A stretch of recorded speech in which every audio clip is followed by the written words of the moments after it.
আলহামদুলিল্লাহ হামদান কাসীরা ওয়াসাব্বিহুহু বুকরাতান ওয়াসীলা ওয়া নাশহাদু আন লা ইলাহা ইল্লাল্লাহু ওয়াহদাহু লা শারীকা লাহু ওয়া নাশহাদু আন্না সাইয়্যিদানা মাওলানা মুহাম্মাদান আবদুহু ওয়া রাসূলুহু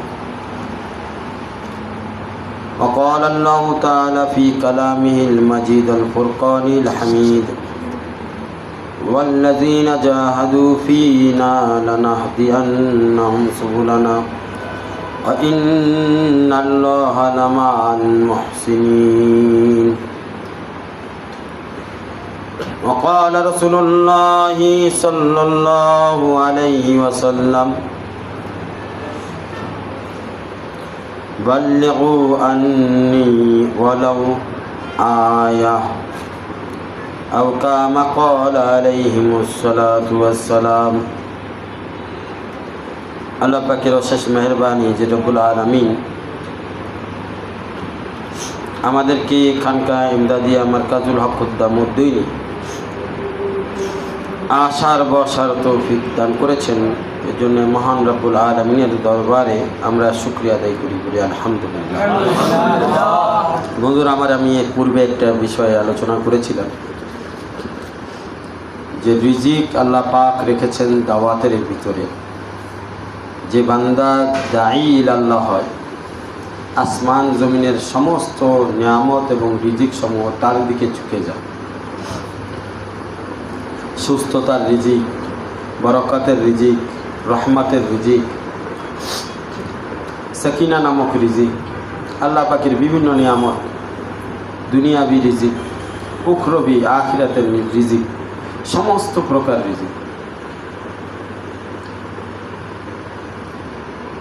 ওই বান্দার দিকে ঝুঁকে যায় যেই বান্দা দাঈ ইলাল্লাহ হয়। বান্দা দাঈ ইলাল্লাহ হয়, তার কর্ম একটা, সে আল্লাহর বান্দাদেরকে আল্লাহর দিকে ডাকবে, এটাই হচ্ছে তার কাজ।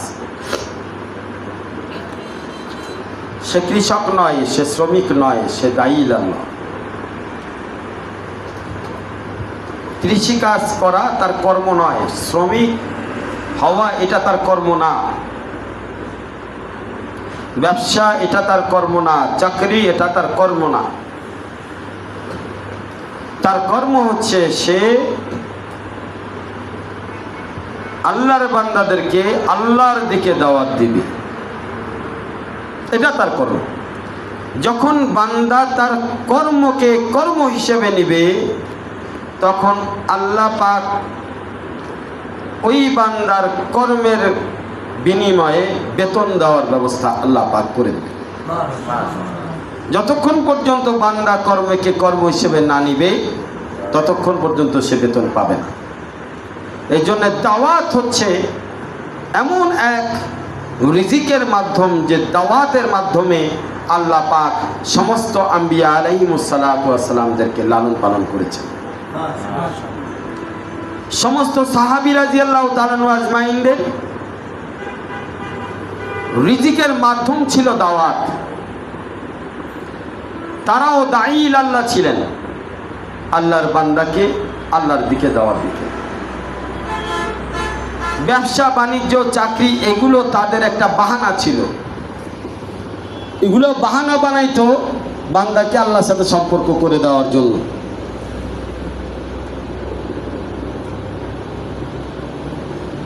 আপনাদের শায়েখ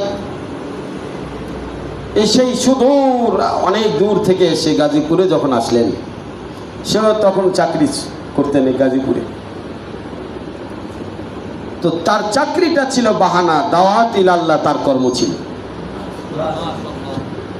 সে এখানে এসে চাকরি করে নাই, সে ময়মনসিংহ চাকরি করতেছে না, সেটাকে বাহানা হিসাবে রাখছে, বাট তার কর্ম আসল হচ্ছে দাওয়াত। তো দাওয়াতের মাধ্যমে রিজিক সম্প্রসারিত হয়, রিজিকের মধ্যে বরকত হয়, জিন্দেগি শানওয়ালা হয়ে যায়। নবীদের শান যেমন ছিল, দাওয়াতের মাধ্যমে দাঈ ইলাল্লাহ যে হয় তার শান আল্লাহ পাক নবীদের দরজা, নবীদের মতো আল্লাহ পাক তার শানকে বুলন্দ করে দেন।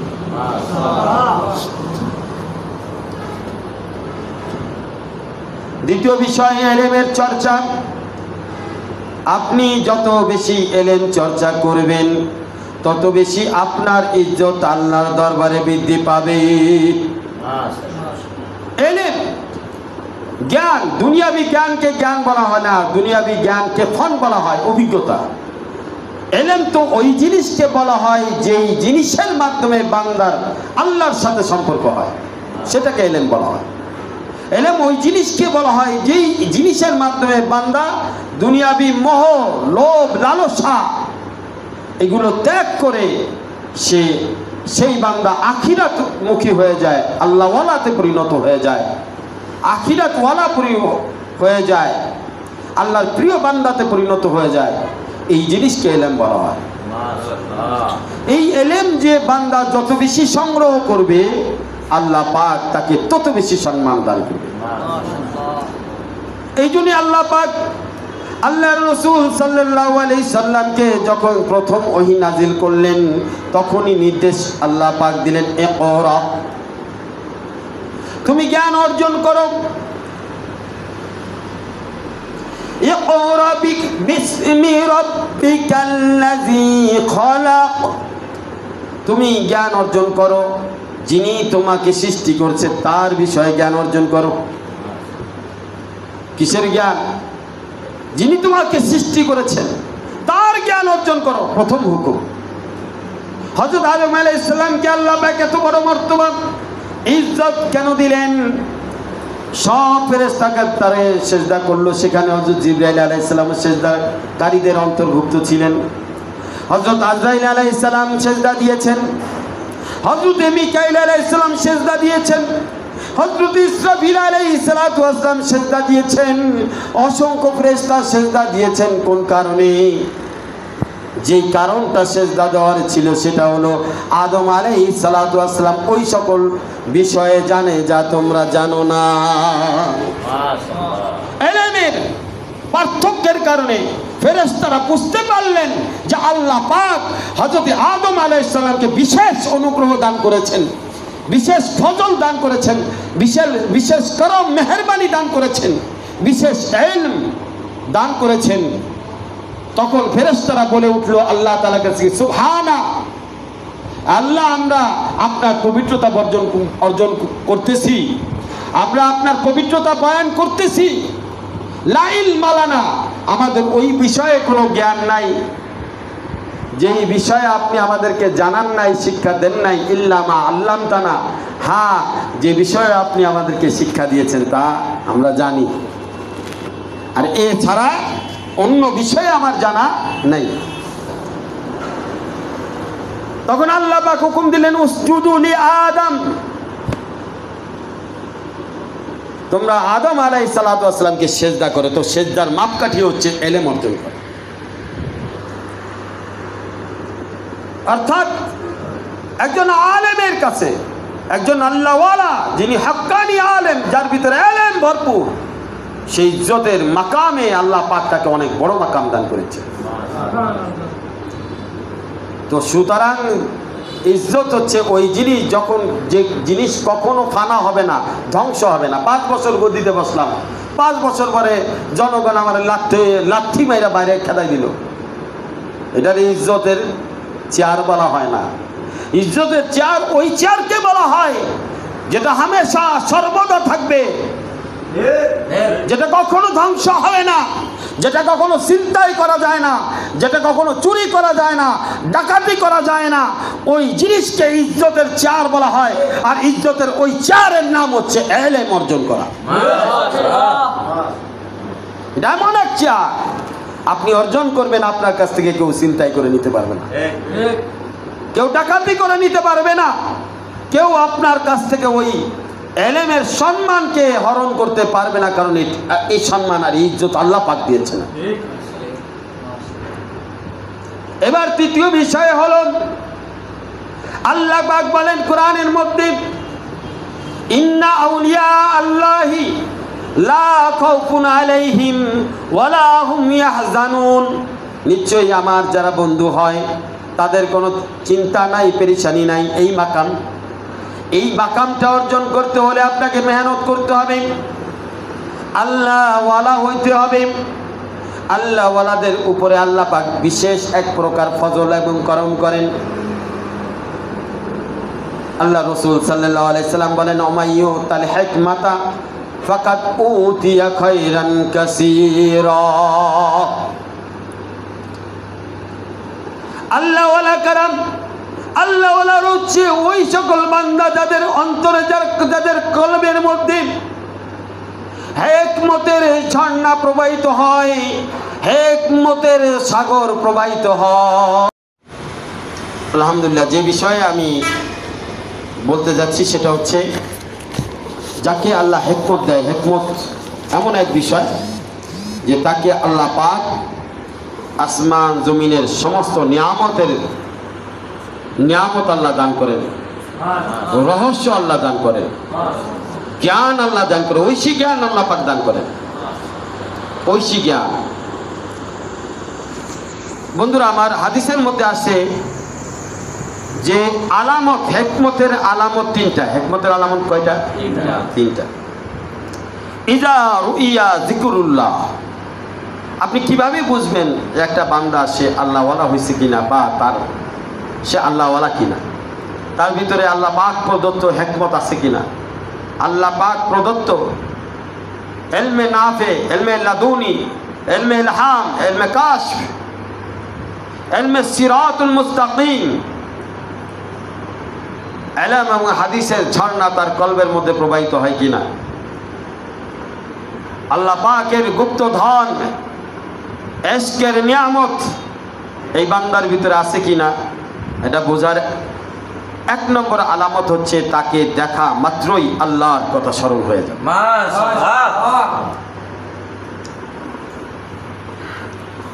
ওয়া ইযা হাদ্দাসা যাদা ইলমান, এরপরে দ্বিতীয় আলামত বলা হইল যে যখন তার সাথে কথা বলা হবে, তার কাছে আসা যাওয়া হবে, তার সাথে কথা বলা এবং আসা যাওয়ার কারণে ইলম বৃদ্ধি পাবে, জ্ঞান বর্ধিত হবে,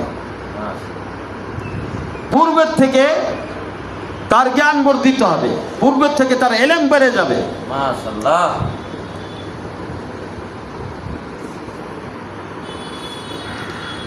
তিন নম্বর আলামত একজন আল্লাহওয়ালা, প্রকৃত আল্লাহওয়ালা তৃতীয় নম্বর আলামত, ওয়াইজা নাজারা ইলাইহি, যখন তার দিকে দৃষ্টিপাত করা হবে, তাকে দেখা হবে, তার চলাফেরা উঠা বসা, রুইয়া আন্নাহু লাইসা মিন আহলি দুনিয়া, মনে হবে যে সে দুনিয়ার মানুষ না। ইন্নামা হুয়া ফিল আখিরাতি মুস্তাগালুন, নিশ্চয়ই সে আখিরাতের মানুষ, সে আখিরাত নিয়ে ব্যস্ত, সে দুনিয়া নিয়ে আমাদের মতো ব্যস্ত নয়।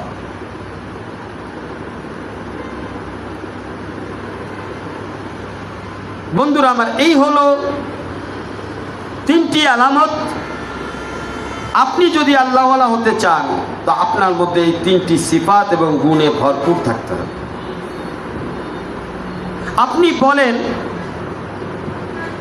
যে আপনি নিজেকে আল্লাহওয়ালা বলে দাবি করেন অথবা আল্লাহওয়ালা বানাতে চান, আপনার শাগরেদ সবার আগে আপনার কাছে কি শিখবে, এটা আপনার কাছে প্রশ্ন। আপনি তাকে কতটুকু ইলম দিতে পারবেন, কতটুকু ইলম দিয়ে তাকে হৃষ্টপুষ্ট করতে পারবেন? আপনি কি তার ইলমের মধ্যে আরো ঝর্ণা প্রবাহিত করতে পারবেন কিনা, সেই যোগ্যতা আপনার আছে কিনা, এটা আপনার ভিতরে থাকতে হবে। শুধু আল্লাহওয়ালা হয়ে গেলেই কিন্তু কাম শেষ নয়। আল্লাহওয়ালা হইতে গেলে আপনার ভিতরে ইলমান যোগ্যতা অনেক শক্তিশালী হতে হবে।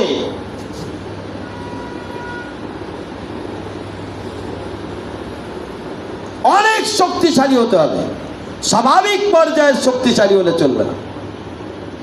ভীষণ অনেক গভীর ইনহেমাত, ইলমের গভীরতা, এত বেশি থাকতে হবে যে আপনার ছাত্ররা যেন আপনার আলোচনা শোনার পরে তারা বুঝতে পারে যে আমাদের শাইখ বা আমি যার সাথে উঠা বসা করি তিনি সাধারণ কোনো আলেম নন, অনেক গভীর জ্ঞান রাখেন।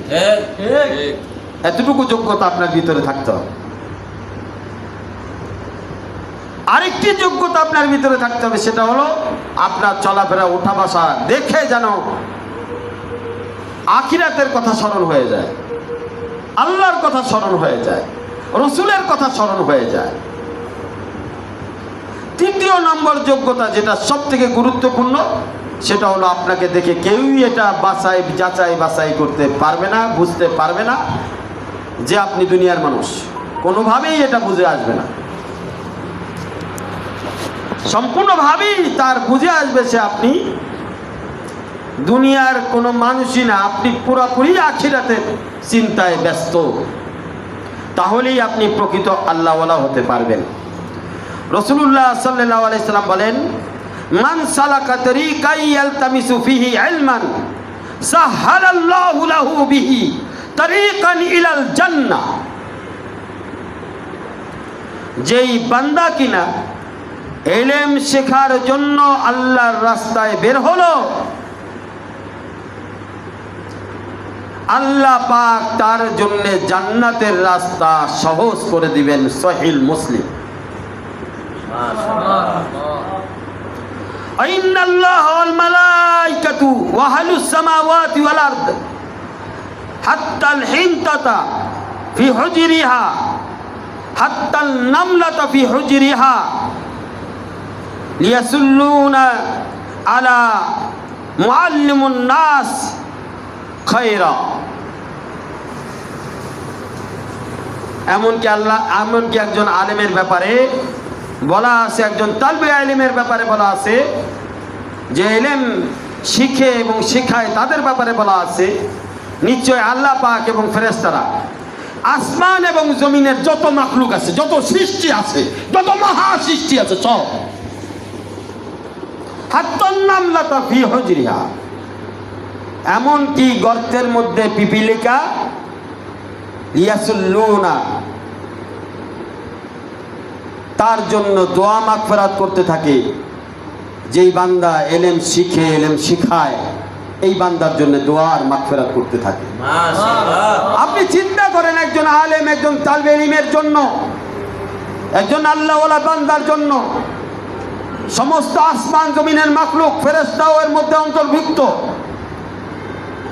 যা দেখি এবং দেখি না সমস্ত মাখলুক, জঙ্গলের হিংস্র প্রাণী সহ, সমুদ্রের সমস্ত মাখলুক সহ, বাতাসের মধ্যে মাইক্রোস্কোপ দিয়ে দেখতে হয়, খালি চোখে দেখা যায় না, এমন মাখলুক সহ একটা মানুষের জন্য, একটা আলেমের জন্য, একজন দিনদার আল্লাহওয়ালার জন্য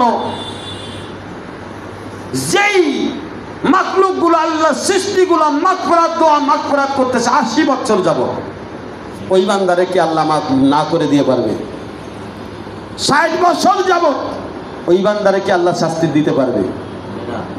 তার পিছনে দোয়ার লাইন কতগুলা, তুমি তার জন্য দোয়া না করলে কি হয়েছে? আল্লাহ সেটিং করছে কত মানুষকে, কত মাখলুকরে সেটিং করা হয়েছে।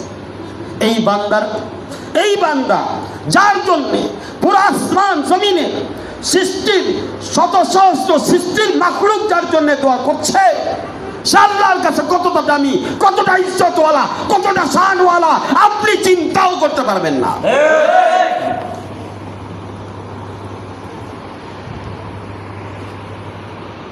কতটা শানওয়ালা হইলে, কতটা মর্যাদা হইলে, কতটা ইজ্জতওয়ালা হইলে সমস্ত মাখলুক তার জন্য দোয়া মাগফিরাত করে।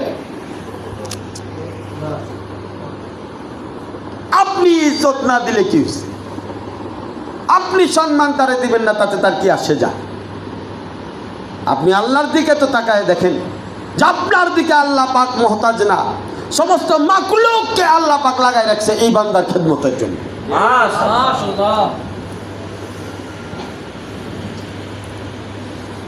বন্ধুরা আমার, নিশ্চয়ই তাহলে বুঝতে পারলেন যে আসলে এই যে হাদিসগুলো বললাম, এইটা সুনানে তিরমিজি, আবু দাউদ, নাসাই শরীফে এই হাদিসগুলো রয়েছে। আবু দাউদ শরীফের মধ্যে এই হাদিস নাম 3641 নম্বর, সুনানে তিরমিজিতে 2682 নম্বর হাদিস, সহি হাদিস, হাসান হাদিস এবং সিলসিলাগতভাবে এটা সহি। সুতরাং আমরা অবশ্যই এই সকল বান্দাদেরকে ইজ্জত করব, সম্মান করব, তাদের থেকে ফায়দা অর্জন করব ইনশাআল্লাহ। আল্লাহ পাক সূরা মুজাদালার মধ্যে বলেন, ইয়ারফাউল্লাহুল্লাযীনা আমানু মিনকুম ওয়াল্লাযীনা উতুল ইলম দারাজাত। আল্লাহ পাক কোরআনের মধ্যে বলতেছেন যে তোমাদের মধ্যে ওই সকল ঈমানদার যারা রয়েছে তাদেরকে আল্লাহ পাক তাদের ইলমের কারণে সর্বোচ্চ মর্যাদা, সর্বোচ্চ দরজা আল্লাহ পাক দিয়ে থাকেন। মাশাআল্লাহ। কিসের? তো আলহামদুলিল্লাহ, এই বিষয়ে যে আলোচনার মধ্যে আমি আসছিলাম, আলোচনা চলতেছিল, সেটা হচ্ছে যে ইলমের কারণে আল্লাহ পাক অনেক ঈমানদারকে অনেক বড় বড় মর্তবা এবং ইজ্জতওয়ালা আল্লাহ পাক বানায় দেন। সুতরাং আমরাও যদি ইলমের কদর করি, তাহলে আল্লাহ পাকও আমাদেরকে বড় বড় মর্যাদা এবং সম্মানের আসনে আসন দান করবেন।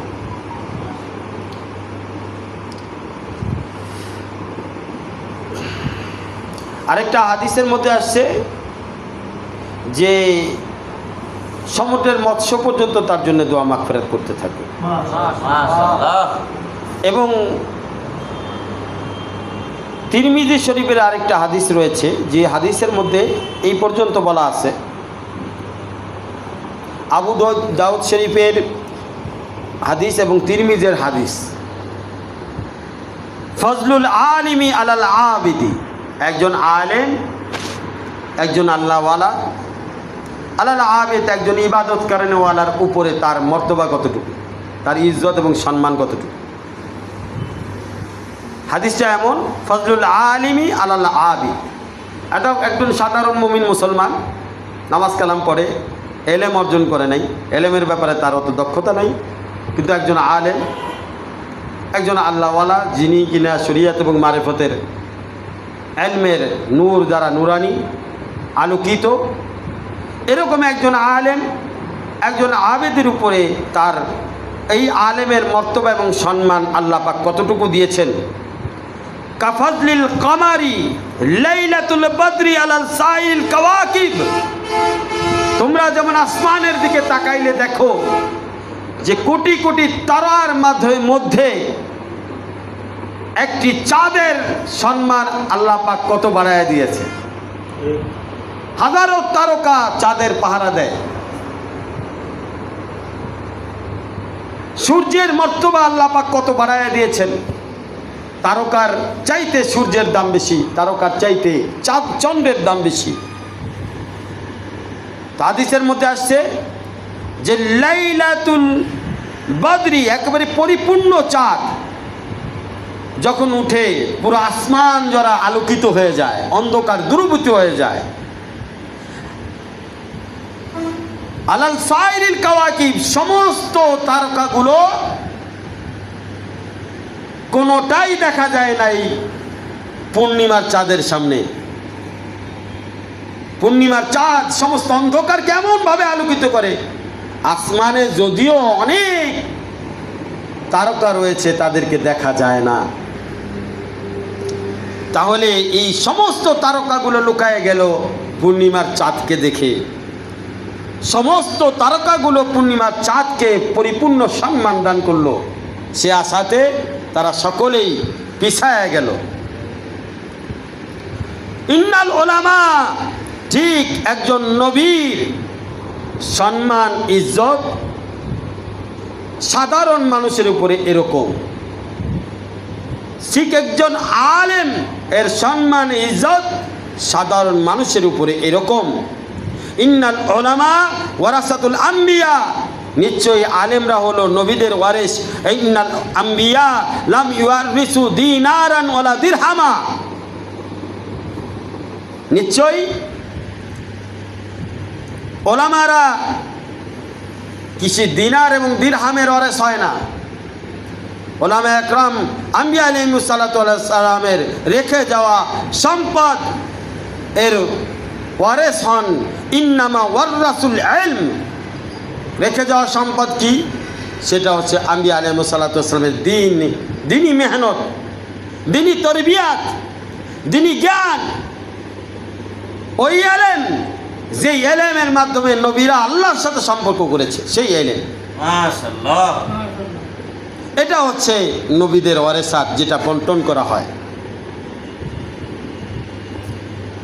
তো বন্ধুরা আমার, এই হাদিস দ্বারা আমরা স্পষ্ট বুঝতে পারলাম যে তিনটি বিষয় নিয়ে আজকে আলোচনা করতেছিলাম। সেই আলোচনার মূল লক্ষ্যবস্তু হলো যে আমাদেরকেও আল্লাহওয়ালা হতে গেলে আলেম হইতে হবে, এলেমের নূর অর্জন করা লাগবে। এই জন্য আমরা কি করতে পারি? বন্ধুরা আমার, আমরা আপনাদেরকে আগেই বলেছি, আমাদের এই মার্কাজুল হক খুদ্দামউদ্দিন খানকা ইমদাদিয়ায় জামিয়া কাউসারিয়া মডেল মাদ্রাসার সঙ্গে অবস্থিত এই মার্কাজে আমাদের এখানে সব রকম ব্যবস্থা করা আছে। একটা মানুষ যদি সে আলেম হতে চায়, সে এলেম অর্জন করতে পারবে। আমরা আমাদের সাথী ভাইদের জন্য ফ্রি এখানে মস্কের ব্যবস্থা করেছি, আমরা এখানে তালিমের ব্যবস্থা করেছি, বয়ানের আলোচনা হয়, কোরআন হাদিস থেকে ব্যাখ্যা সহকারে আলোচনা করা হয়। আমরা যদিও বা আমরা মাদ্রাসায় পড়তে পারি নাই, কিন্তু আমরা যদি সেরকম নিজের ভিতরে এক আজমত তৈরি করতে পারি এবং এমন নিশানা তৈরি করতে পারি যে আমরাও নিজেদেরকে আল্লাহর রসুলের এলেম দ্বারা নিজেদের কলবকে নুরানি করব, তাহলে আল্লাহওয়ালাদের সোহবতের মাধ্যমে এবং তালিমের মাধ্যমে আমরাও এলেম অর্জন করতে পারি ইনশাআল্লাহ। যদি আমরা চাই, তা আল্লাহ পাক আমাদেরকে সহযোগিতা করবেন, সাহায্য করবেন। তিনি নিজ কুদরতের মাধ্যমে আমাদেরকে তার গায়বী এলেম দিয়ে আমাদেরকে সাহায্য করবেন, পথ দেখাবেন, এবং আমরা খুব সহজেই আলেম হতে পারি। এলেম দ্বারা নিজেরাও ফায়দা অর্জন করতে পারি, আল্লাহর বান্দাদেরকেও দ্বীনের পথে অগ্রসর করে তাদেরকেও ফায়দা পৌঁছাইতে পারি। বন্ধুরা আমার, আর অল্প কিছু আলোচনা করব। আলোচনা অনেক দীর্ঘায়িত, কিন্তু এখন আমি শুরু করে যাব। সামনের বাকি আলোচনার পরে আলোচনা করব ইনশাআল্লাহ। হযরত আলী রাদিয়াল্লাহু তাআলা আনহু হযরত মুহাম্মদ সাল্লাল্লাহু আলাইহি সাল্লামকে জিজ্ঞাসা করলেন, ইয়া রাসূলুল্লাহ, সুন্নাত কি? আপনার সুন্নাত কি? আপনার সুন্নাত কি? এই প্রশ্নের উত্তরে হযরত মুহাম্মদ মুস্তাফা আল মুজতবা আল মুরতাজা সাল্লাল্লাহু আলাইহি ওয়াসাল্লাম হযরত আলী মুরতাজা আসাদুল্লাহ আল গালিব ওনাকে বললেন, আমার সুন্নত হলো 17টি। উনি 17টা সুন্নতের কথা বললেন। 17টা সুন্নতের কথা বললেন। এর মধ্যে প্রথম সুন্নতের কথা বললেন আল্লাহ রসুল। দেখেন, আমরা সুন্নত বলতে কি বুঝি? আসেন, আমরা সুন্নত বলতে বুঝি নামাজের আগে 4 রাকাত, জোহরের নামাজের আগে 4 রাকাত সুন্নত, জোহরের নামাজের পরে 2 রাকাত সুন্নত, মাগরিবের পরে 2 রাকাত সুন্নত, আসরের আগে 4 রাকাত সুন্নত, ইশার আগে 4 রাকাত সুন্নত, ইশার পরে যায় 2 রাকাত সুন্নত। আমরা ফজরের 2 রাকাত সুন্নত, এগুলোর সুন্নত মানি। ওজুর সুন্নত এগুলা জানি, কিন্তু আল্লাহর রসুল 17টা সুন্নতের কথা বলতেছেন। এটা জানি আবার কোন সুন্নতের কথা কয়। আশ্চর্য হবেন আপনারা, এইখানে যেই সুন্নতের কথা বলবে, এই সুন্নতগুলো দেখা যায় না। কি যায় না? দেখা যায় না, অদৃশ্য সুন্নত।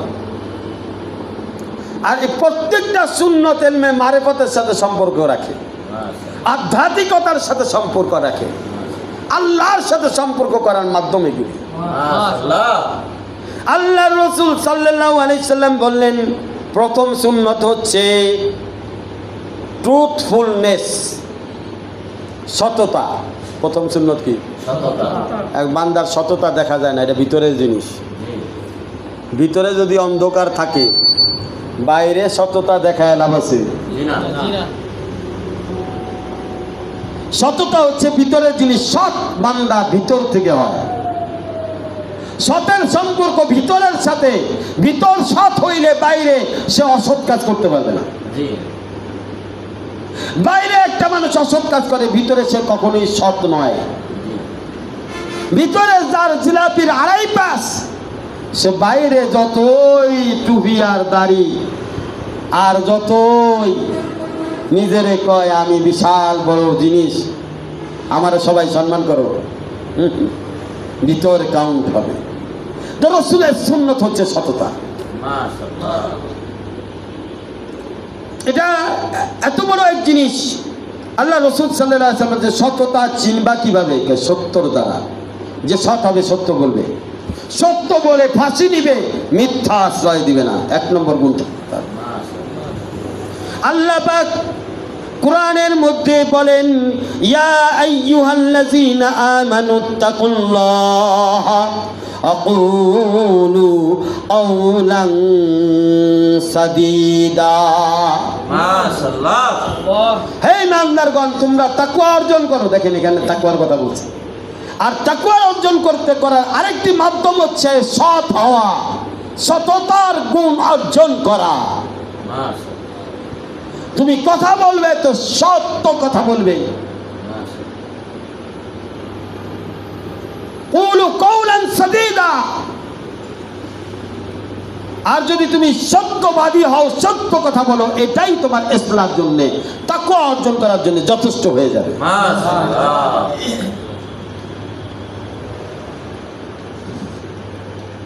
এক চোর ছিল, খালি চুরি করত। তো আল্লাহ রসুল সাল্লাল্লাহু আলাইহি ওয়াসাল্লামের কাছে গেলেন যে, ইয়া রাসূলুল্লাহ, আমার চুরি করার বড় অভ্যাস, খারাপ অভ্যাস, এটা কিভাবে আমি ছাড়তে পারি? আল্লাহ রসুল বলে দিলেন, আমার সুন্নত হলো সত্য কথা বলো। তো তুমি চুরি করো আর যাই করো, কিন্তু সত্য বলবা। সত্য একটাই নসিহত বললাম, একটা সুন্নত আমার আদায় করো, সেটা কি করবা? সত্য কথা বলো। কিছুদিন পরে এই লোক আসলো, ইয়া রাসূলুল্লাহ, আমি তওবা করছি, আমি চুরি করা বাদ দিয়েছি। এর কারণ কি? ইয়া রাসূলুল্লাহ, আপনার সুন্নত পালন করতে গিয়ে ধরা খাইয়ে দিয়েছি। আমি চুরি করি, যখনই কেউ আমাকে জিজ্ঞেস করে তুমি অমুক বাড়িতে চুরি করছো কিনা, আপনার সাথে ওয়াদা করছি সত্য বলবো, সাথে সাথেই বলি হ্যাঁ। তো এরকম সত্য কথা বলতে গিয়ে কয়েকবার ধুলাই খাইছি, এমন খাওয়া। পরে চিন্তা করছি, রসুলের হয় কথা বাদ দিতে হয়, সত্য কথা ত্যাগ করা লাগে, আর নাহলে চুরি ত্যাগ করা লাগে।